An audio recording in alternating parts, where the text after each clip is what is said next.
জুবিন দা সম্পৰ্কে মানুহৰ ইণ্টাৰেষ্ট বা আগ্ৰহ কমিছে নেকি বাৰু? কাৰণ জুবিন দাৰ চাৰ্জশ্বিটখন ওলালে মই পাগলৰ দৰে হৈ আছিলো, চাৰ্জশ্বিটখন লাগে। মই বিভিন্নজনৰ লগত খবৰ কৰিছিলো।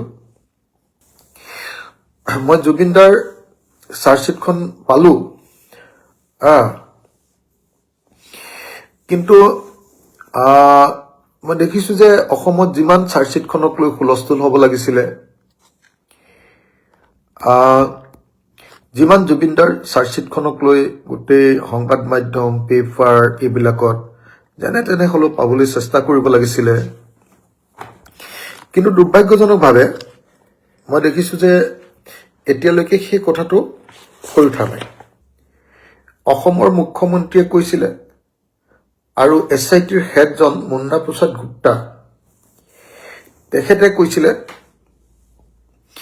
যে এই চাৰ্জশ্বিটখন প্ৰায় 12,000 পৃষ্ঠাৰ।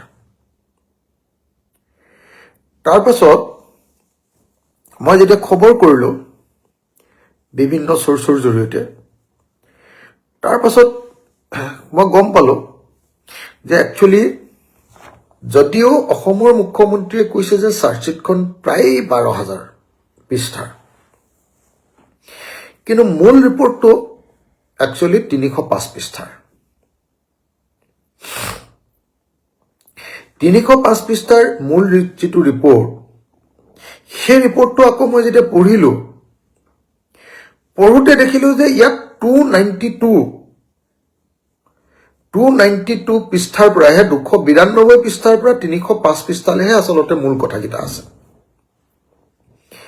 তেওঁলোকৰ বিৰুদ্ধে যিকেইজন অভিযুক্ত, তেওঁলোকৰ বিৰুদ্ধে অভিযোগসমূহ একচুৱেলি অকল এই 13 পৃষ্ঠাত আছে। 292 পৃষ্ঠাৰ পৰা 305 পৃষ্ঠালৈ এই 13 পৃষ্ঠাত আছে। আৰু যেতিয়া মই সেই হেৰিখন চালো, সেই পৃষ্ঠাকেইটাও যেতিয়া পঢ়িলোগে গৈ তেতিয়াতো মই দেখি আচৰিত হলো যে আচলতে 6টামান পৃষ্ঠাতে মূল অভিযুক্ত 5জনৰ বিৰুদ্ধে কথাকেইটা লিখা আছে।